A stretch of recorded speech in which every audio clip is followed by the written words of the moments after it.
తండ్రి లాంటి కేసీఆర్ గారిని అక్కడికి పోయినాక ఇక్కడ ప్రేమ లేందో, ఇక్కడ ఆప్యాయత లేందో, మరి ఇక్కడ అనుబంధం ఏందో అర్థం చేసుకొని తొందరలోనే తిరిగి వచ్చినందుకు వారికి స్వాగతం. ఇది వారి రమేష్ అన్నతోని మొదలు ఇప్పటికే రోజొక్కళ్ళు రామన్న సమక్షంలో పార్టీలోకి వస్తున్నారు. కానీ ఒక 2 సార్లు శాసనసభ్యులుగా చేసి మరి జిల్లాలోనే అత్యంత మెజారిటీ సాధించిన రమేష్ అన్న ఇవాళ ఈ రాష్ట్రంలో ఉండే బీఆర్ఎస్ పార్టీ నాయకులకు ఒక కొత్త ఊపిరి, కొత్త ఉత్సాహాన్ని తీసుకొచ్చిందని చెప్పి ఈ సందర్భంగా తెలియజేస్తా ఉన్నాం. మరి ఇది ఇక్కడితో ఆగకూడదు. వరంగల్ జిల్లాలోని 12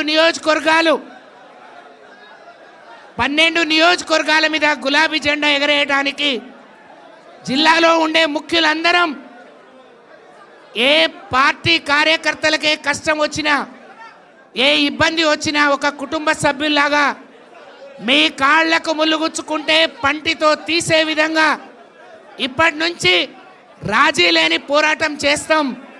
కేసీఆర్ని తిరిగి ముఖ్యమంత్రి చేయటమే మన ఏకైక లక్ష్యంగా అందరం కలిసికట్టుగా పనిచేద్దాం.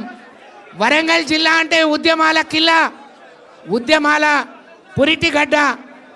ఎంతో గౌరవంగా హైదరాబాద్ తర్వాత వరంగల్ జిల్లాను అభివృద్ధిలో కానీ పదవులు ఇవ్వటంలో, నాయకులను గౌరవించుకోవడంలో కేసీఆర్ గారు మన జిల్లాను అగ్రగామిగా నిలబెట్టారు. కానీ మొన్న ఎన్నికల ఫలితంతో మనం అందరం కూడా నిరుత్సాహపడ్డాం, బాధపడ్డాం.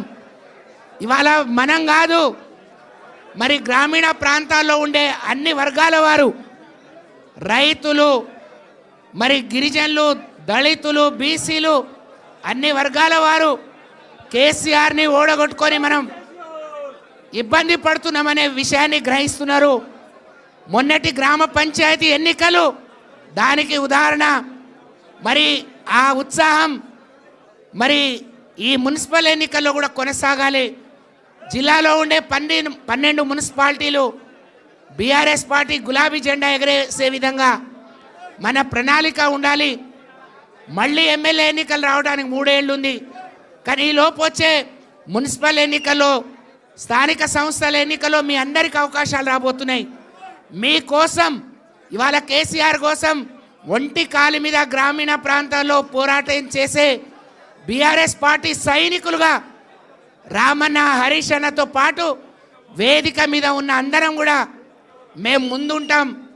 ఈ రోజు నుంచి కాంగ్రెస్ పార్టీ రోజులు లెక్క పెట్టుకోవాలి.